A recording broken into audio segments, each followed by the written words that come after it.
قومی وطن پارٹی مرکزی چیئرمین جناب آفتاب احمد خان شیرپور صاحب، زمون صوبائی چیئرمین ځوانانو سرلښکر جناب سکندر حیات خان شیرپور صاحب، گلزار میاں صاحب، عاشق علي رور، دلیل اجي صاحب او د پارټۍ راغلي ډېرو درنو ملګرو په جمع السلام علیکم.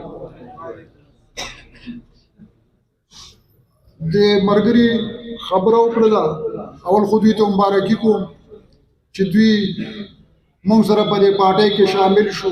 دوی وایي چې مونږ خدمت کړی دی د غیر سیاسي طور باندې. ښه خبره ده، د ده تجربې نه به مونږ ډېره فایده واخلو. خو دلته ډېر مشران ناست دي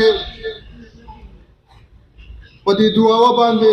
د چا یو قسمه دعوه وه، چا وی دا زموږ دویم کور دی، څوک یې د مذهب په نامه باندې چې دی نو دوکه کړي دي. خو آفتاب خان چې کله نه دې حلقې ته راغلی دی، خو هغه د آیات خان په شکل کې الله دې وبخښي هغه راغلی و، نو یې دعاوې کې هغوی صرف او صرف خدمت کړی دی. او د هغه خدمت په صله باندې هغوی د دې علاقې د ګوټ د هرې مسلې نه خبر هم دي او هر علاقه ورته ډېر ټیک معلوم هم ده.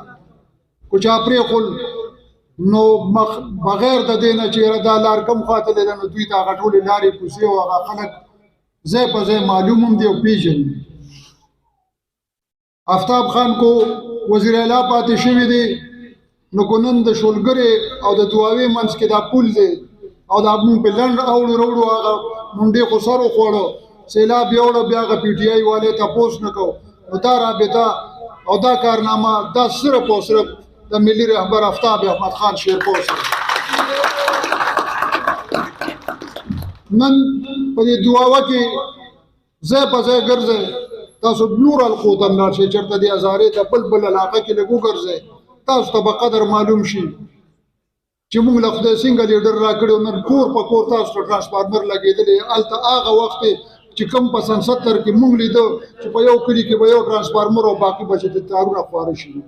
دا کارنامه صرف او صرف د ملي رهبر آفتاب احمد خان شیرپور صاحب ده. په نارو باندې یقین نه ساتو، خدمت کوو او د خدمت په صله باندې چې دی نو مونږ اوټ غواړو. په دې علاقه کې د انګریز بند شوی د ګیګیاني پلاټون په حال شوی دی، هغه آفتاب خان کړی دی.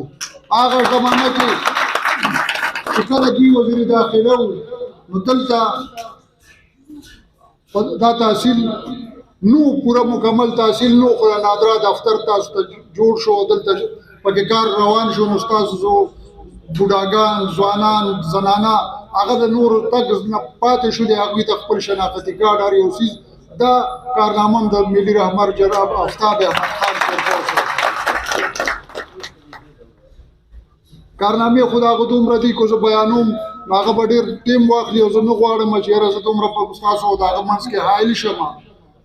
خو دا کوم ملګري چې شامل شو، نو دوی له دا باور ورکوو چې مونږ به د ژوند په هره موقع کې دوی سره څنګ په څنګ ولاړ یو، او انشاءالله چې د دوی څه خدمت یې هغه به کوو.